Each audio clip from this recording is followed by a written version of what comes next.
जय प्रभुपाद जय प्रभुपाद जय प्रभुपाद श्रील प्रभुपाद. ശ്രീല പ്രഭുപാദിന്റെ ശിഷ്യനായിട്ടുള്ള സിദ്ധാന്തദാസ് എന്ന് പറഞ്ഞ ഡിവോട്ടി എഴുതിയ ബുക്കിൽ വായിച്ചൊരു കാര്യമാണ്.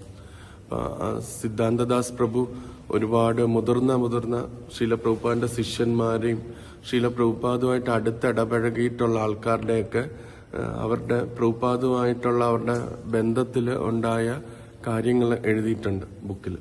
അപ്പം അതിൽ ഒരു പ്രഭുപാദിന്റെ ഒരു മുതിർന്ന ശിഷ്യനാണ് ഗുരുദാസ് എന്ന് പറഞ്ഞു.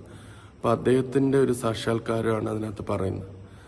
അപ്പോൾ ഇത് നടക്കുന്നത് ഈ ബംഗ്ലാദേശ് വിഭജന കാലഘട്ടത്തിലാണ്. അപ്പം ആ സമയത്ത് ഈ നക്സൽ പ്രസ്ഥാനങ്ങൾ ബംഗാളിൽ വളരെ കൂടുതലായിരുന്നു.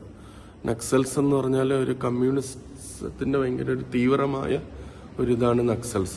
അപ്പം അങ്ങനെ അവരുടെ ഒരു ഇത് അവിടെ കൂടുതലായിരുന്നു. അപ്പോൾ ഒരു വട്ടം പ്രഭുപാദ് അവിടെ ഒരു പന്തൽ പ്രോഗ്രാമിന് വന്നു കൊൽക്കട്ടയിൽ. പന്തൽ പ്രോഗ്രാം പ്രഭുപാദൻ ഡിസൈപ്പിൾസ് എല്ലാം അറേഞ്ച് ചെയ്തു. അപ്പം പ്രഭുപാദിന്റെ ആദ്യകാല ശിഷ്യന്മാരെല്ലാം അമേരിക്കൻസ് ആണ്. അപ്പോൾ അവര് അറേഞ്ച് ചെയ്യുമ്പോൾ ആ ഒരു അമേരിക്കൻ ആ സ്റ്റാൻഡേർഡിൽ വെച്ചാണ് അവര് അറേഞ്ച് ചെയ്യുന്നത്.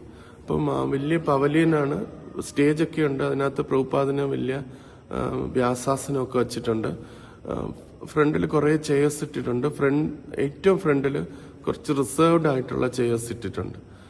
ആ ഓരോ ചെയറിനും അവര് ഫണ്ട് കളക്ഷൻ വേണ്ടി, പ്രസ്ഥാനത്തിന്റെ ഫണ്ട് കളക്ഷൻ വേണ്ടി നല്ല നല്ല വൃത്തിയുള്ള നല്ല കുഷനുള്ള ചെയർ അതിനകത്ത് ഓരോന്നിനും ₹1 വെച്ച് അവർ ഈടാക്കിയിരുന്നു. അപ്പം പണം കൊടുക്കാൻ താല്പര്യമുള്ളവർക്ക് ആ ഫ്രണ്ടിൽ പോയി ആ ചെയറിൽ ഇരിക്കാൻ പറ്റും. അപ്പോൾ ഈ നക്സൽസ് ഇങ്ങനെ ഈ ഒരു പ്രോഗ്രാം ഇവിടെ നടക്കുന്നെന്ന് അറിഞ്ഞപ്പോഴത്തേ അവർ വന്നു. അപ്പം അന്ന് കാലത്ത് ഒരു പ്രചരണം നടന്നിരുന്നു.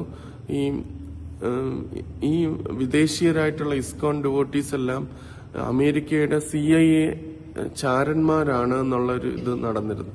അങ്ങനെ ഏതൊക്കെയോ പത്രങ്ങൾ എഴുതി വച്ചിരുന്നു. അമേരിക്കയുടെ ആൾക്കാർ ഇങ്ങനെ ഒരു സ്പൈ ഇതിനു വേണ്ടിയാണ് കൊണ്ടുവന്നിരിക്കുന്നത് ഇവരെ എന്നൊക്കെ പറഞ്ഞു. അപ്പോൾ അതൊക്കെ കേട്ടിട്ട് ഈ നക്സൽസിന് വളരെ ദേഷ്യമാണ് ഈ ഇസ്കോൺ ഡിവോട്ടീസിനോടൊക്കെ.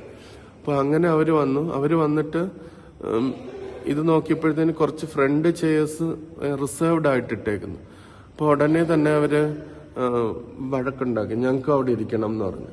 ഞങ്ങൾ പൈസ തരത്തില്ല, പക്ഷെ ഞങ്ങൾക്ക് അവിടെ ഇരിക്കണം എന്ന് പറഞ്ഞു. അപ്പൊ ഗുരുദാസ് പ്രഭു നോക്കിയപ്പോൾ ഇവരിങ്ങനെ ബഹളം ഉണ്ടാക്കുന്നു. അപ്പം ഗുരുദാസ് പ്രഭു പറഞ്ഞു, നിങ്ങൾക്ക് ഇത് എന്തെങ്കിലും വിഭാഗീയതയായിട്ട് തോന്നുന്നെങ്കിൽ നിങ്ങൾ അങ്ങനെ ചിന്തിക്കേണ്ട, നിങ്ങൾ ഇരുന്നോളാം എന്ന് പറഞ്ഞു. അങ്ങനെ അവരെല്ലാം കൂടെ കയറി ഫ്രണ്ടിലിരുന്നു.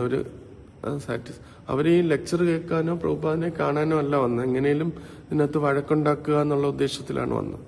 പക്ഷെ അവർ ആ പന്തൽ പ്രോഗ്രാമിന് എല്ലാത്തിലും ഒരു ഫ്ലയർ ഡിസ്ട്രിബ്യൂട്ട് ചെയ്തു, ചെറിയൊരു പേപ്പർ. അതിനകത്ത് പറഞ്ഞേക്കുന്നത് ലീവ് ഇന്ത്യ ഓർ ഡൈ എന്നാണ്. ഇന്ത്യയിൽ നിന്ന് പുറത്തു പോകൂ അല്ലെങ്കിൽ മരിക്കൂ എന്നാണ് അതിനകത്ത് എഴുതിയിരിക്കുന്നത്. അതെല്ലായിടത്തും കിട്ടി. പ്രഭുപാദ് ഈ ലെക്ചർ തുടങ്ങുന്നതിന് മുമ്പ് ബാക്ക് സ്റ്റേജിൽ ഇരുന്നപ്പം പ്രഭുപാദിന്റെ കയ്യിലും ഡിവോട്ടി ഇവരിങ്ങനെ ഫ്ലയേഴ്സ് കൊടുക്കുന്നുണ്ട് എന്ന് പറഞ്ഞ് കൊടുത്തു. അപ്പോൾ പ്രഭുപാദ് നോക്കിയിട്ടൊന്നും പറഞ്ഞില്ല. പ്രഭുപാദ് സ്റ്റേജിൽ വന്നിട്ട് പ്രഭുപാദ് ബ്രഹ്മസംഹിതയാണ് പാടി തുടങ്ങിയത്. അപ്പോൾ ബ്രഹ്മസംഹിത വളരെ ആഴത്തില് ഡീപ്പായിട്ട് പ്രഭുപാദ് പാടിയപ്പോഴത്തേന് ഈ ബഹളം ഉണ്ടാക്കിയവരെല്ലാം സമാധാനമായിട്ടിരുന്നു, കുറച്ചുനേരം ഇരുന്നു. എന്നിട്ട് പ്രഭുപാദ് ലെക്ചർ തുടങ്ങിയപ്പോഴത്തേന് ഇവര് കുറച്ചുപേരിരുന്ന് എന്തോ സൗണ്ട് ഉണ്ടാക്കിക്കൊണ്ടിരിക്കുന്നു, ബഹളം വച്ചുകൊണ്ടിരിക്കുന്നു. അപ്പം പ്രഭുപാദ് ഇംഗ്ലീഷിലാണ് ലെക്ചർ കൊടുത്തത്. കാരണം തന്റെ ഇംഗ്ലീഷുകാരായ ശിഷ്യന്മാർക്കെല്ലാം കൂടെ മനസ്സിലാകാൻ വേണ്ടി. പ്രഭുപാദ് ബംഗാളി ഭാഷ നല്ലപോലെ അറിയാം, പക്ഷെ ഇംഗ്ലീഷിലാണ് കൊടുത്തത്. അപ്പം പ്രഭുപാദിന്റെ ആ ബംഗാളി ഭാഷ ട്രാൻസ്ലേറ്റ് ചെയ്യുന്ന ഒരു മാതാജിയാണ് ട്രാൻസ്ലേറ്റ് ചെയ്തത്. ജ്യോതിർമയി എന്ന് പറഞ്ഞൊരു മാതാജിയാണ്. അപ്പൊ ആ മാതാജിയാണ് ട്രാൻസ്ലേറ്റ് ചെയ്തുകൊണ്ടിരുന്നത്. അപ്പം പ്രഭുപാദ് ഈ മാതാജിയോട് ചോദിച്ചു, എന്താ ഇവർ ബഹളം ഉണ്ടാക്കുന്നതെന്ന് ചോദിച്ചു. ഉടനെ മാതാജി പറഞ്ഞു, അവര് പറയാണ്, നിങ്ങൾ എന്തിനാണ് വലിയ ചെയറിലിരിക്കുന്നത്, നിങ്ങൾ താഴെ വന്നിരിക്കണം, ഞങ്ങളുടെ കൂടെ വന്നിരുന്ന് സംസാരിക്കണം എന്ന് പറഞ്ഞു. അപ്പൊ പ്രഭുപാദ് കേട്ടിട്ട് കുറച്ചു നേരം പ്രഭുപാദ് മിണ്ടായിരുന്നിട്ട് പ്രഭുപാദ് ഇങ്ങനെ കുറച്ച് ഘനഗംഭീരമായ സൗണ്ടില് ഇങ്ങനെ സംസാരിച്ചു. ഈ ചെയർ ഞാൻ കൊണ്ടുവന്നതല്ല, ഇത് വ്യാസദേവന്റെ ചെയറാണ്.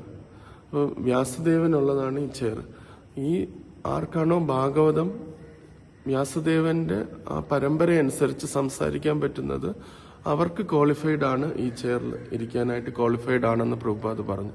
എന്നിട്ട് പ്രഭുപാദ് പറഞ്ഞു, പക്ഷെ നിങ്ങൾക്ക് ഞാൻ താഴെ ഇരുന്ന് പറഞ്ഞാൽ നിങ്ങൾക്ക് ശരിയായിട്ട് ഭാഗവതം കേൾക്കാൻ പറ്റും എങ്കിൽ ഞാൻ താഴെ ഇരിക്കാം എന്ന് പറഞ്ഞു. പക്ഷെ അത് പറഞ്ഞത് വളരെ ഒരു ആഴത്തിലായിട്ടാണ് പ്രഭുപാദ് പറഞ്ഞത്. അതായത് നിങ്ങളുടെ ഉദ്ദേശം ഭാഗവതം കേൾക്കാനാണെങ്കിൽ ഞാൻ താഴെ നിങ്ങളുടെ കൂടെ വന്നിരിക്കാം എന്നുള്ള രീതിയിൽ. അപ്പൊ ആ ഒരു വേർഡ് പറഞ്ഞപ്പോഴത്തേന് പിന്നെ അവരൊന്നും സൗണ്ടൊന്നും ഉണ്ടാക്കിയില്ല, അവർ മിണ്ടാതെ അത് അക്സെപ്റ്റ് ചെയ്തു. അപ്പം ഗുരുദാസ് പ്രഭു അതിനകത്ത് പറയുന്നത് ഒരു പ്രോബ്ലം ഉണ്ടാക്കാൻ വരുന്നവർ പോലും പ്രഭുപാദിന്റെ പ്രഭുപാദ് വെറും ഷോ കാണിക്കാനല്ല ഇത് ചെയ്യുന്നതെന്നും പ്രഭുപാദിന് ഒന്നിനോടും ഭേദചിന്തയില്ല എന്നും അവർക്ക് മനസ്സിലായതുകൊണ്ട് അവര് പിന്നെ മിണ്ടാതിരുന്നത് കേട്ടു എന്നാണ് ഗുരുദാസ് പ്രഭു.